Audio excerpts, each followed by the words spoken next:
I've always known that I wanted to be a teacher ever since I was a young child. I've always had a passion for teaching. My ultimate goal in life was to teach. Um, Ever since I was a little kid, I used to set my dolls up on the couch and just used to teach them different lessons. Six main points of my philosophy: differentiated instruction, student centered, inclusive, data-based instruction, innovative passion. I want to influence someone to do better, work harder.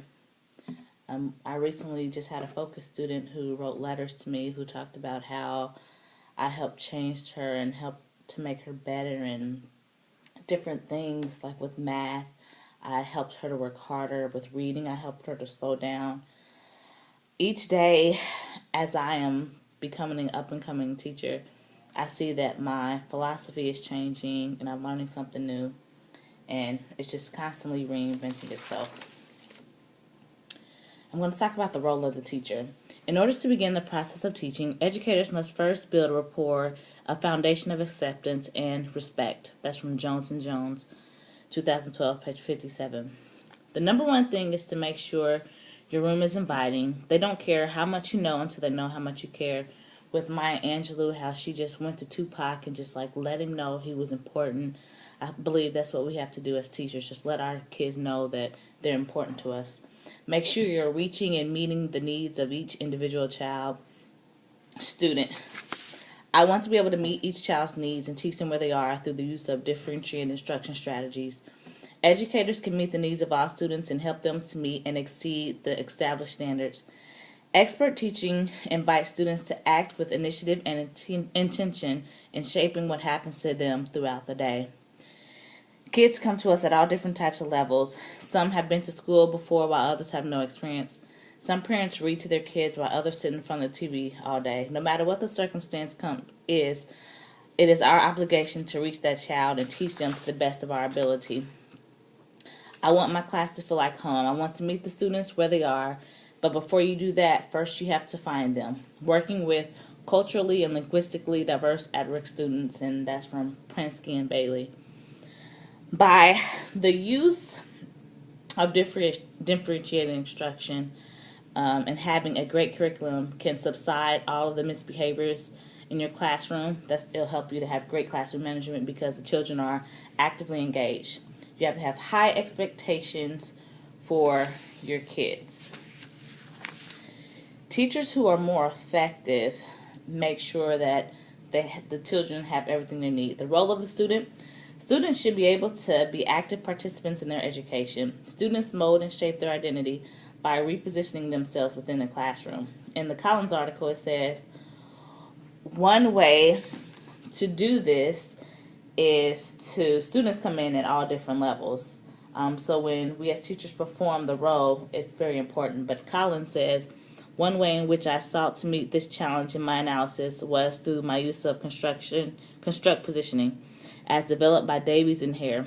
The construction of positioning offers a way to describe the process through which people are placed into different identities, roles, categories, storylines, through culturally and historically situated interactions, and the ways in which they respond by taking up the identity or by attempting to reposition themselves. So when we as teachers perform our role, we help the student reposition themselves. They take more of an active role than a passive role. By using children models, the students are free to explore and construct their own meaning through experiment and engagement on their own, under the teacher's observation. But she is allowing the students the opportunity to engage. Student ran is kind of like the Montessori approach. That's from Rogoff. Students become responsible for their own learning when teacher monitors, when teachers are expected. The impact from context. Impact of environment is very important. The children must feel safe, and it must be a conducive place to work. You have to have roles, you have to have norms, you have to have rules, you have to have high expectations. Well thought out, planned, and engaging curriculum impacts behavior and learning. You must have a great classroom management. The structure of the classroom, from arrangement to the seating to the lighting. You have to have positive teacher to student interactions as well as positive peer interactions. The rules should provide guidelines for benchmarks to help students examine their behaviors and consider the effects of themselves and others. And that's from Jones and Jones. Function of the curriculum. Number one rule of classroom management is to have an engaging curriculum. Most of the behavior problems will be offset if engaging curriculum will offset most of the behavior problems that occur in the classroom because the children are engaged. In academic need 6, it says, teachers who are more effective in enhancing students' motivation to learn, showing interest and an excitement about learning and model task-related thinking and problem solving. You should not overshadow the students' thinking or provide ideas that should be generating. We will be more effective when they observe, we actively and enthusiastically engage in the learning process. My philosophy is that of a constructivist. I believe there should be a balance between the different styles of teaching, like cognitivism, constructivism. I believe that the learner should actively construct his or her own understanding of reality through acting upon and reflecting on experiences in the world. Differentiated instruction. Teachers need to modify instruction so students can experience success, be creative, compassionate, and flexible. Example, the blind man who loved to read, how he gave children other examples of reading, like you can have somebody read to you, you can have a CD read to you, but it enables all students to experience success. It provides different avenues to acquiring content, to processing or making sense of ideas, and to developing products so that each student can learn effectively. Acquisition of content can be differentiated by attending to the student's readiness, current level of knowledge, skill, students' interest, and how students prefer to learn. Believe on success and neutrality. Teachers, no one enjoys being in a setting in which he or she consistently fails. So if that happens, they'll reduce the involvement or they'll leave the setting. Success experiences are instrumental in developing feelings of self-worth and confidence in attempting new activities. Students' learning is increased when they experience higher rates of success. Negative feedback has a greater negative impact on their motivation. When teacher monitors and assists students, success rates of 70 to 80% are desirable. But when students are expected to work on their own, success rates of 90 to 100% are desirable. Discipline and punishment versus discipline as learning. Discipline provides the opportunity to learn from the problem or behavior, while punishment takes away the opportunity of learning. Don't prejudge or label the kids like a single story.